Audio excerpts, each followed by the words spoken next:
Jelang perayaan Hari Raya Idul Adha, Pemda Kota Sukabumi memperketat aturan tentang penjualan hewan kurban. Salah satunya, hewan yang dijual harus melalui berbagai proses kesehatan. Setelah dinyatakan sehat dan diberi tanda sehat, barulah pedagang hewan dapat menjual hewan tersebut. Untuk pencegahan dan penyebaran PMK sendiri, Pemda juga melakukan vaksinasi selama 3 hari terhadap hewan ternak. Ditargetkan sedikitnya ada 300 hewan sapi ternak yang divaksinasi, terdiri dari sapi bibit, sapi perah, dan sapi kurban. Wali Kota Sukabumi bersama Forkopimda juga melakukan peninjauan langsung ke lokasi vaksinasi ternak, seperti di kandang peternak di Kelurahan Subang Jaya, Kecamatan Cikole, Kota Sukabumi.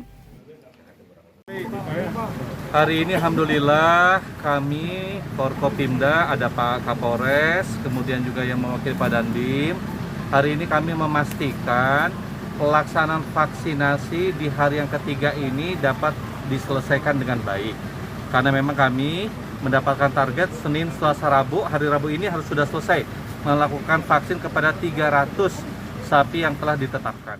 Sementara itu, Kapolres Sukabumi Kota AKBP Jainal Abidin mengatakan, untuk mengantisipasi penyebaran PMK di Sukabumi, pihaknya akan memperketat kendaraan hewan sapi yang masuk ke Sukabumi.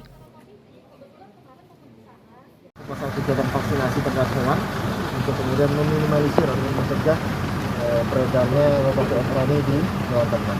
Dan yang ketiga, kami melakukan kerjasama dengan dinas terkait untuk melakukan pemantauan di perbatasan. Jadi setiap kendaraan pengangkut barang yang membawa hewan ternak itu kami hentikan, kami cek surat-suratnya, kami cek surat keterangan hewan tersebut. Kalau kemudian surat keterangan tersebut ada dan dinyatakan hewan tersebut sehat, maka kemudian bisa melanjutkan perjalanan.